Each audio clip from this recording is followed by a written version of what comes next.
Salam, perkenalkan nama saya adalah Audrey Nabila Syaifah dari Budak pada kan sedikit saya terakhir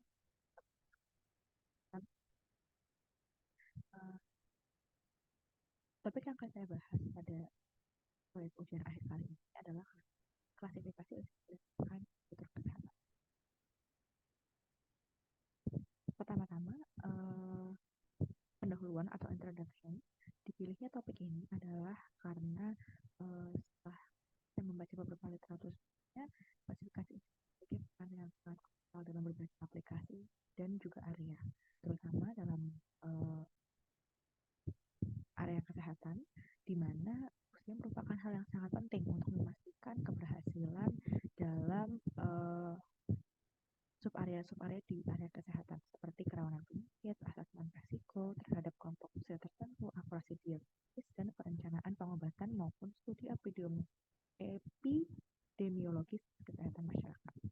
Proyek ini akan berfokus untuk melakukan klasifikasi usia berdasarkan beberapa fitur seperti gender, aktivitas, indeks massa tubuh atau BMI, pada glukosa dalam darah setelah berpuasa, diabetes, kondisi oral, dan tingkat darah.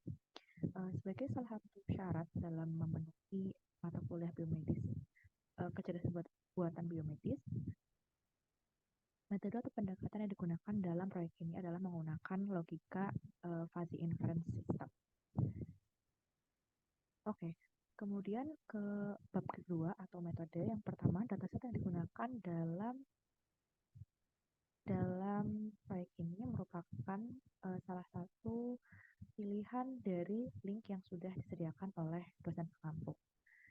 Saya menggunakan dataset yang berasal dari survei yang diselenggarakan oleh National Health and Nutrition Examination Survey atau NHANES yang dikelola oleh CDC, merupakan subset dari survei yang diselenggarakan pada tahun 2013 sampai dengan 2014 di Amerika Serikat. Dataset berbentuk tabular atau tabel dengan instance atau entry sebanyak 6.287 sampel dan 7 fitur yang berbeda, yaitu gender, aktivitas fisik, level glukosa dalam darah setelah puasa, indeks massa tubuh, kondisi oral, diabetes, ke level insulin dalam darah. Dataset yang digunakan merupakan dataset yang sudah berlabel dengan responden yang berusia di atas atau sama dengan 65 tahun dilabeli sebagai senior, dan juga responden dengan usia di bawahnya lebih dilabeli sebagai non senior. Label ini juga merupakan target dari algoritma klasifikasi. Detail mengenai variabel dijabarkan dalam tabel berikut. Dalam tabel juga dapat terlihat bahwa dataset tidak memiliki nilai yang hilang, sehingga untuk pemrosesan data tidak diperlukan pemrosesan yang begitu kompleks.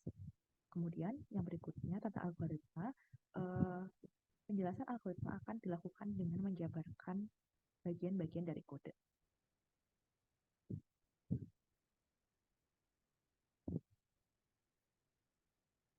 Yang pertama merupakan menghubungkan Google Collaboratory dengan Google Drive. Hal ini dapat dilihat dari snippet atau potongan kode berikut ini untuk menghubungkan Google Collaboratory yang merupakan environment dilaksanakannya proyek ini ke dataset yang disimpan di dalam cloud atau Google Drive. Kemudian para pemrosesan data, seperti yang saya sudah sebutkan tadi, bahwa tidak diperlukan pemrosesan yang begitu kompleks karena data sudah lengkap. Sehingga para pemrosesan yang kita lakukan di sini hanya berupa memisahkan label dan juga fitur dari dataset. Kemudian langkah berikutnya adalah install library yang akan digunakan, yaitu saya menggunakan 3 library, yaitu scikit-learn, kemudian scikit-fuzzy, dan juga rulekit yang merupakan salah satu syarat dalam tugas ini. Library ini perlu diunduh untuk pemrosesan berikutnya dari dataset. Kemudian langkah yang berikutnya, saya menggunakan pembelajaran mesin, algoritma pembelajaran mesin untuk menggenerasi rule yang akan digunakan dalam sistem fuzzy. Hal ini saya lakukan karena keterbatasan yang saya miliki di dalam area ini, sehingga tidak dapat membuat rule secara individual, sehingga saya menggunakan bantuan dari pembelajaran mesin. Perlu diperhatikan juga bahwa rule dari pembelajaran mesin tidak dapat sepenuhnya reliable, sehingga untuk keperluan klasifikasi yang memang serius atau memang advance, diperlukan konsultasi dengan pihak yang memang ahli di bidang kesehatan ini.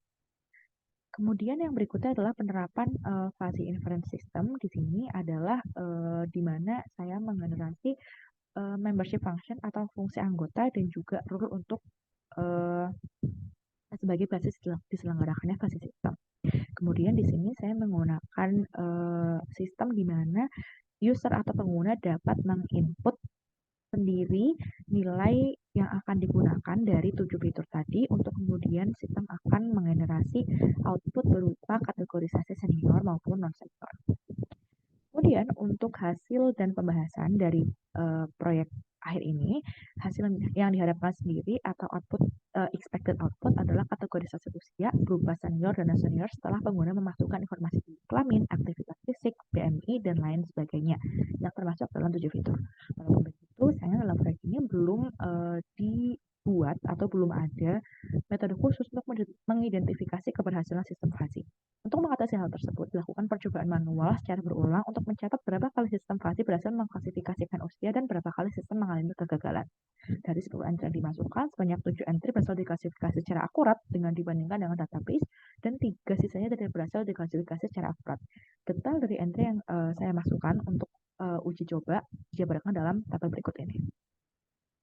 Kemudian pembahasannya berdasarkan hasil dari percobaan dalam proyek akhir dapat disimpulkan bahwa sebenarnya metode evaluasi itu merupakan hal yang sangat krusial untuk menentukan keberhasilan suatu sistem. Sehingga karena keterbatasan waktu yang saya miliki di sini, dalam pengembangan selanjutnya dapat dikembangkan sebuah metode khusus yang dapat digunakan untuk mengevaluasi nilai-nilai yang relevan seperti akurasi, presisi, dan matriks lainnya. Demikian presentasi dari saya. Terima kasih. Selamat malam.